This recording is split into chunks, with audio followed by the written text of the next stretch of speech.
This is Believe in Buckeyes. I'm Brian Browning with All-American quarterback Chimdi Checkwa. This show is brought to you by Bet Online. Chim, tell the people about Bet Online. So Bet Online is your number one source for everything football. You have preseason NFL, you got college starting, right? College kickoff. If you think you know your stuff when it comes to betting, there's a $300,000 NFL survivor pool for this upcoming season. When the game is over, you can go to the casino, you can play a game of blackjack, poker, unwind, play 150 slot games. And, there's a promo code, BLEAV, BLEAV. Use that promo code to get in on the action. Bet Online is where the game starts. And if you have any issues with gambling, always feel free to reach out to 1-800-GAMBLER. They're 24/7 to help you out with anything you may need in that category. But yeah, I'm feeling good, man. We need the music, man. We need some music playing right now, Yeah, man. we gotta add some jams. We do, man. About a week from now, I think we'll have DJ Corey Granger on the show. Hopefully, man. Maybe he could drop us some tunes, man. But I'm feeling great because it is game week, man. You need some explosions or something going off. We finally made it. We have made it to game week. Our Buckeyes this Saturday is taking on the Akron Zips out of Akron, Ohio. Chim, how you feeling out there? Are you feeling as pumped up as me? Or, what's going on, man? How you feeling? Yeah, it feels great. It's like, I feel like this time it's gone by quick, but it still has been a little bit long, a little bit of anticipation for me. Especially with this roster that we have. We've seen Urban Meyer talking about it again. We talked about it a few weeks ago, but Urban talking about this team may be one of the best college football rosters that he's ever seen put together. So now, with that type of expectation you put on the team, now it's time to put it into action. The Akron Zips, maybe one of the worst college football rosters, at least this year, man. They have not performed well the last couple of years. I don't think they have turned the corner yet. So this is one of those games where we all expect a blowout. I think the spread might be like 50 points. Yeah, I think it's like 49, something crazy. Yeah, and you still might need to go take the over in this one, which sounds crazy. But I'm really anticipating and looking forward to seeing that offense in action and to really see what has changed from last year and really start to get a feel for what this team is going to look like now and moving forward into the season. Yep. And real quick on the Akron Zips, they're led by head coach Joe Moorhead. Funny enough, he actually was the offensive coordinator for my brother at Georgetown back in the day, some 20-some years ago, back when he was working in, I guess, a little bit smaller ball. But yeah, Akron Zips I think they had a record of 2-10 last season. So like you stated, they haven't been winning much. Look like on offense, they only average about 16 points a game. I guess the defense is a little better. We should expect that defense to be a little bit better than the offense. But this is Ohio State's first, I'm going to say it's like their first scrimmage, right? They kind of get to go out there and do it live against some other individuals. And obviously we expect them to win that game by a lot of points. But I guess a little bit more specific, what are you looking to see out of this Ohio State team as they go out there on Saturday and kick off their season? Yeah, I mean, like you said, this is like a preseason game. And, you still want to see some improvement, right? Yeah. Whoever this team was when they started camp, you want to see a better team go out there for this first game. And the next week you want to continue to see some of that improvement. What I'm specifically looking for, and I'm really contrasting this, around this time last year, is I want to see an offense that feels like it's in sync, that can move the ball, and I really want to see a dominant run game. It's the first thing I want to see. That's what I'm really anticipating. Dominant run game from three different individuals. Both running backs, Travion Henderson, Quinshon Judkins, and the quarterback. I want to see kind of what Ryan Day has said he's been looking to add to this offense, what Chip Kelly has talked about, and Will Howard being able to, make something happen with his feet. And I just want to see that offense roll. I also, I want to see that quarterback in action. I want to see him making the good decisions, being accurate with the ball, and maybe one or two deep passes here and there, just to see it. Right, I haven't seen a lot of it from Will Howard, just to see it. And I expect a lot from the defense. I don't expect much from Akron offensively. But I do want to, see a lot of pressure on that quarterback. And really, no, this is step one to building that championship year. Mm-hmm. And I want to see everybody align. This is a veteran team, right? Yeah. This is a veteran team. This is a team that should be prepared and ready to go and shouldn't take this team for granted. So that's what I want to see coming up this weekend. Yeah, and I guess second all those things. I want to see Will Howard go out there and prove why he's the starter, right? Why did he win the job?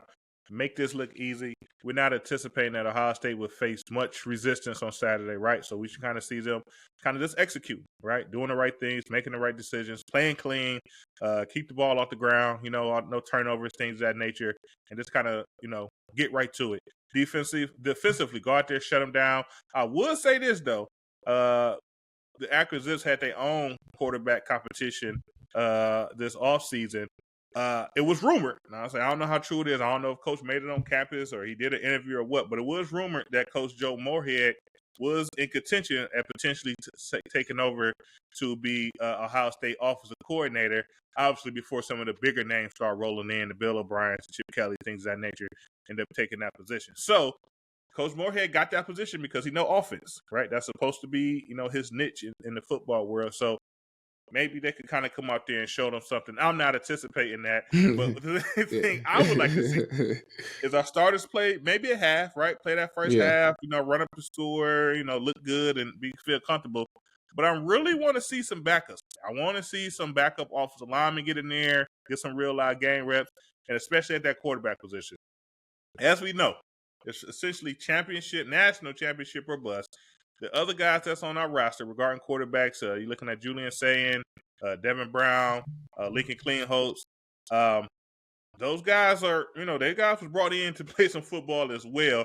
And I wanted this to be an opportunity for them to kind of go out there and show what they could do. Obviously, it's football. Anybody could go down at any time, but we don't want the season kind of going down if something was to happen to the QB1 and Will Howard. So I want to see those guys get some loud reps. And I want to see them play well. If there was an actual quarterback competition, right, Devin Brown should be able to kind of step out there and lead that offense and look pretty clean doing it as well. Yeah, it shouldn't be a slow start. I think last year, a lot of the games, whether it was a good team or a bad team, we saw a lot of slow starts, primarily on the offensive side of the ball. And I don't expect that this year. And I don't want to see that. I want to see guys who know what they're doing, guys playing fast, guys being aggressive. It's the first game of the season, the first opportunity to hit somebody that doesn't wear the same color jersey as you do. So everybody should be excited and pumped up and ready to go. And from a talent standpoint and an experience standpoint, they should be prepared to play. So I'm expecting them to jump on Akron really soon, really early, and have good flow on offense and a lot of attack on defense. And then those starters come out, and you get some of those second guys who are still high level players, right? Yeah, right. So it shouldn't be much of a drop off in that regard. It would be great to be able to use these first few games. You got Akron, you got Western Michigan, Marshall. Like these first few games, this should be an opportunity to get some of those younger quarterbacks some experience. Chip Kelly was asked about that in the press conference. Like, do you foresee being able to, play some of the second string, third string quarterbacks so that they gain some experience? And he was like, well, you never know how the game's going to go. So you like to, but if it's a dogfight, you got to keep the guys in. So you don't even really think about it until you get to that position. But when you play Akron, you should be able to get those second and third guys in and get some snaps, because those are key snaps. And you think about it, and this year being different than any other year with a college football playoff, the chances or the likelihood that you need one of those guys to step in for a game, for a few games, or lead the team moving forward, they go up significantly with more games potentially to be played. So I expect a lot of those guys. The linebacker position is another position. We have a lot of guys who are younger, have a lot of talent, but don't have a lot of snaps at that position. I would love to see, at least two deep of linebackers being able to get on the field, play, get some meaningful reps against a team that I really expect. I really, really expect that at halftime, the game to be completely in Ohio State's control. So we'll see how that plays out. We got to call it out. Now, this is the Akron Zips, right? And we know this is a school in Ohio. Looking at the record, Ohio State hasn't lost a game to another Ohio school in 103 years. 1921, they lost to Oberlin College 7-6. So it's been a while since we lost to Ohio Oberlin College. But we'll say this, obviously, we got to bring it up, because if not, we wouldn't be doing a good job here. It's Ohio school, right? So they're going to come in to Ohio Stadium. Maybe a lot of those guys are from Ohio, probably, right? And they've been waiting their whole life for opportunity to play against Ohio State. Some of the guys probably dream was to play at Ohio State, so they're going to come in and give it their best shot for sure.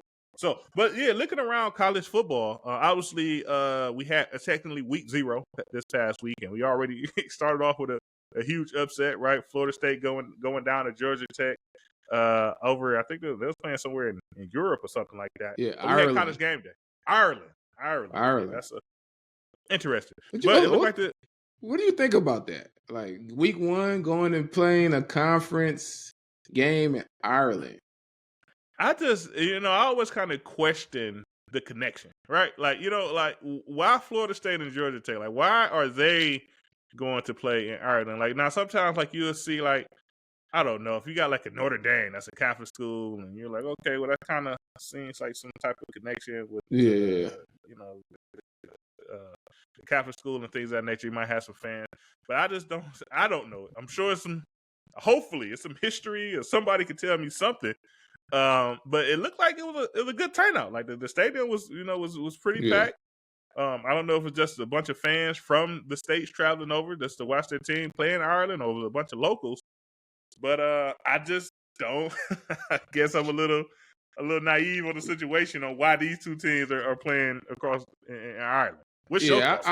I don't even understand. Like, so even playing a conference game week 1, like I don't. In the playoff era, in the new playoff era, right? Mm-hmm. I don't see the point. I mean, there's enough teams to go around, enough tough matchups that you're gonna have during the season. If you make a playoff, there's a bunch of other teams that are gonna be really good teams that you're gonna have to play. Why start off the year putting yourself in a position where if you just have, one bad game early on, you're just out of sync to start. The offense just doesn't have it figured out quite yet. You end up losing to a conference team, and then you end up hurting your chances of really being able to win the championship and get a good seat in the playoffs. So I don't understand the decision, and I definitely don't understand doing that in another country. Right.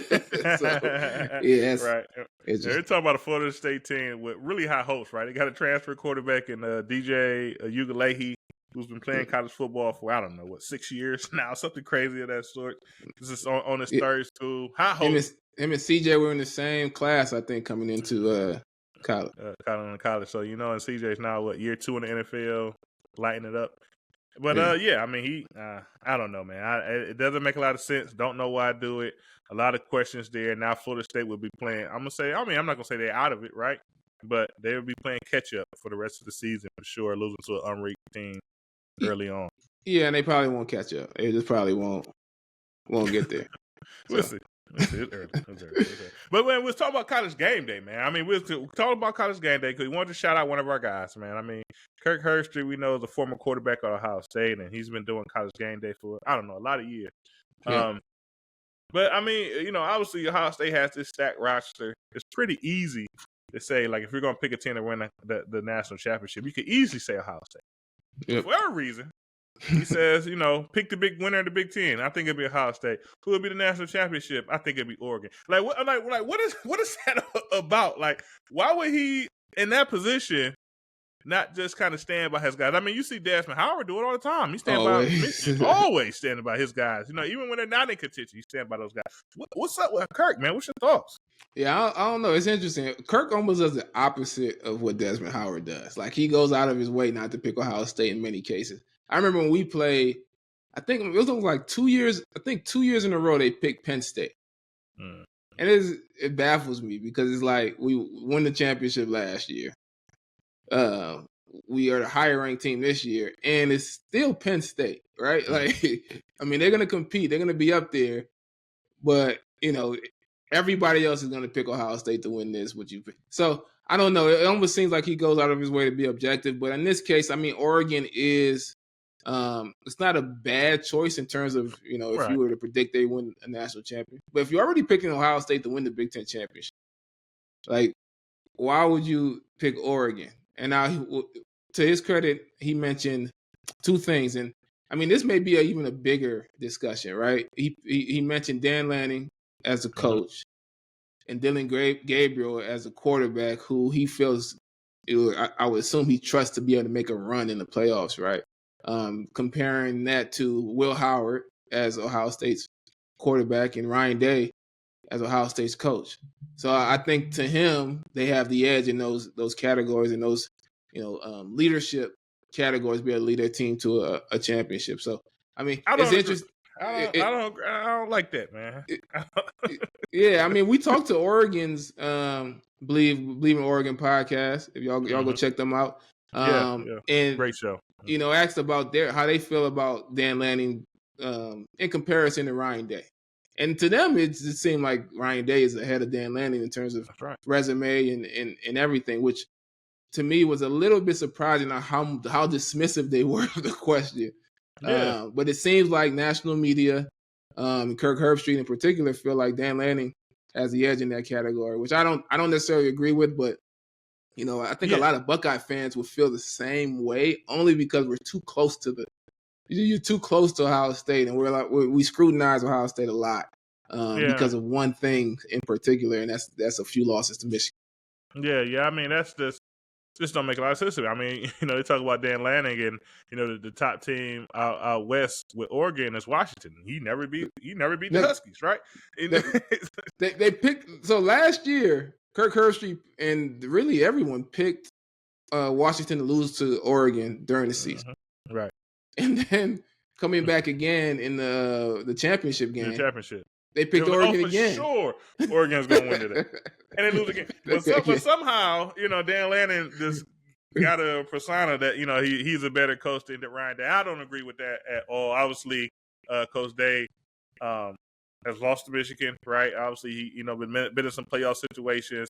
We haven't been able to win at all. But we was competitive. We was competitive as heck in those games.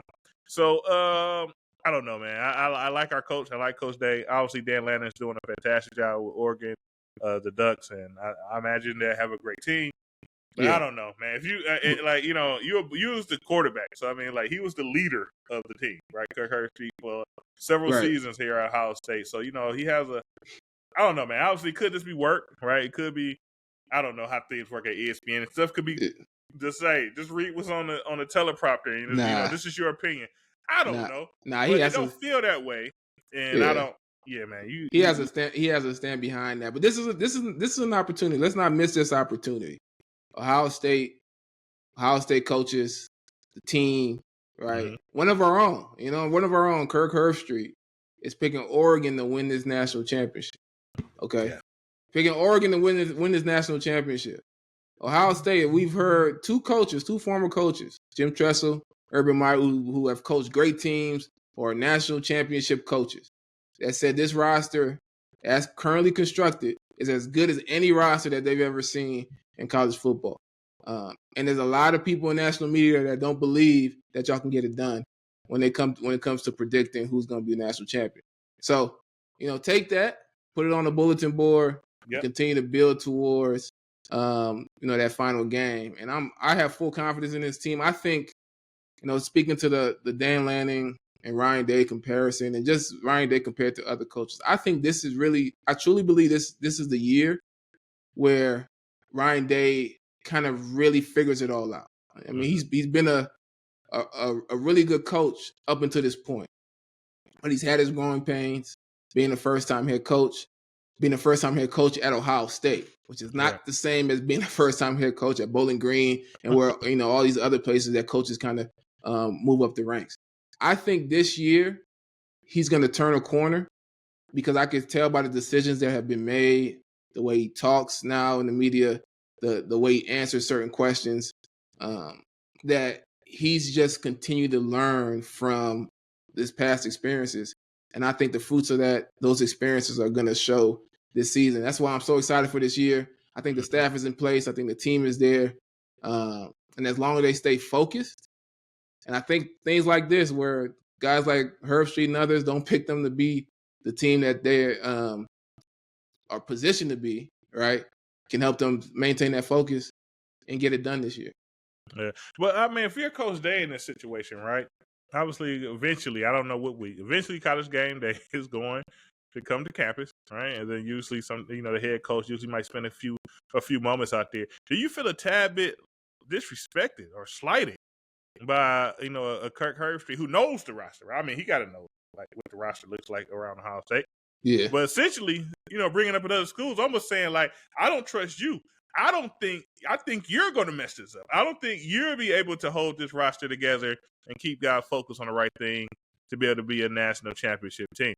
I mean, can't it easily go there if you're in that situation? In my opinion, you can get there pretty quickly. But I mean, what's your thoughts? I mean, obviously, you might not have heard it, but I feel like Coach Day is always in tune to a little bit, what the noise is out. So yeah, I think Coach Day probably feels slighted by a lot of individuals right now, and I think it's really the biggest slight is just the fan base here at Ohio State and the Kirk Herbstreit and others and former alumni, because of losses to Michigan, he's been looked at in a certain way and talked about in a certain way. So I think for him, I think he's locked in. I think he's focused. I think all the outside noise, he doesn't really have time to even focus on this year, given that there's a real, there's a team up north that, it's a hump that he hasn't been able to get over the past few years. And I think he's ultra locked in this year to make sure that what's happened the last 3 times doesn't happen again. And I don't think he really has time for a lot of the outside noise. But I do. You know what I'm saying? I do. So we'll talk about it. I got time. I got time. Speaking of that team up north, it's been it's official. They received a notice of allegations from the NCAA, which most likely means they have some type of concrete proof of some wrongdoing. Obviously, we all heard the stories, right? And I mean, to be honest, what they say, where there's smoke, there's fire, right? Yep. And it seems like that university up there has set a lot of things on fire when it comes to just really being credible and showing integrity when it comes to the sport of college football. What do you think about those notice of allegations? I think the documentary drops tomorrow, Conor Stalion on Netflix. So So what's your thoughts on all of that and what's going on up there with the school up north? Yeah, I mean, I think the NCAA wanted to get it done, get it, sent out there prior to this documentary coming out. But I mean, those allegations, there's going to be some type of penalty. I don't know if the penalty goes retroactively and they, get rid of games, they get rid of national championship. I don't know if they get to that point. That's a big decision. But I think, for the future, it's going to impact Michigan football. It's going to impact recruiting. It's going to impact whether or not they can compete for the playoffs, which they may not even be in position to compete anyway because of probably not. Because of the play. Yeah, the play at the end of the day, right? So we'll see what happens retroactively. I'm really, really interested in this documentary. I know it's going to be a fluff piece. I know it's not really going to talk about what really happened, but I'm interested in the last effort to spin the narrative. Like I really and hearing directly from Conor Stalion himself. Like what were you doing on the Central Michigan sideline? I wonder if they ask him that. So that's going to be interesting. That's going to be entertaining for me, if anything. But the notice of allegations, there's still a lot of time before the final hammer drops or whatever it ends up being. So I don't know. Yeah. Interesting time. I don't know. It'd be interesting. Like I said, definitely be a fluff hit. I seen a little clip on it. And then just real quick on this clip, I seen a clip of circulating online and Conor Stalion is talking about how he locked himself in his room and he looked at every signal in college football and he printed it out and he made the signal. So he's about to kind of go on the camera and say I just memorized every signal in college football. So when I looked at the other sideline, I had a good idea of what they were gonna run, which is really, really utter Signal utter genius. nonsense. They had a Yeah, signal genius on their sideline, man. yeah. Now That's he's crazy. coaching. Now he's coaching high school football, so he's gonna have all the signals in high school. Yeah, Y'all watch out there in Watch Michigan. out. It'll be tough to score on that defense, that's for sure. Yeah, but anyway, man, we want to end the show on a good note, man. So I seen something, and be honest, Frank, I never seen this before. Our Buckeyes being led by senior tight end G. Scott Jr. and captain running back Trevor Young Henderson held an event on campus where essentially they went on stage and they spoke about their faith, about them being God-fearing man. And it looked like they had thousands of student athletes out on campus, and there was baptizing kids on spot. I mean, huge. I mean, me and you both are men of faith. What do you think about? I mean, really, in general, just that in general. I mean, what do you think about that? I mean, that's pretty amazing, right? Yeah, it's amazing. It's amazing that outside of football, for these individuals to lead, students, a lot of people, and really through a life-changing experience. So I commend these guys a lot because, how much time, effort, focus the football side takes. Yeah. And being able to continue to take that, and these guys are leaders on the field already, right? And be able to take that same type of leadership and something that's so important to people's lives and their individual lives. It's going to be a lesson and something that helps them develop, and something that they're going to carry for the rest of their lives. So I commend them. It was amazing to see. Yeah. So shout out to those guys, and I'm excited for this team because these individuals on this Ohio State football team, the group last year as well, and the group before that, I mean, these are just some good people, right? Yeah. This is, when you have those type of losses to Michigan or whatever, and there's good people on other sides too, but when you see those guys hurting, it hurts me because these are some good people. Right. So I'm excited for them to be able to start this season and continue to build and do everything that they want is in front of them, man. And this is the right group to carry this team through this year. That's for sure. And that's our show for today. Please follow us on all platforms: YouTube, Apple, Spotify.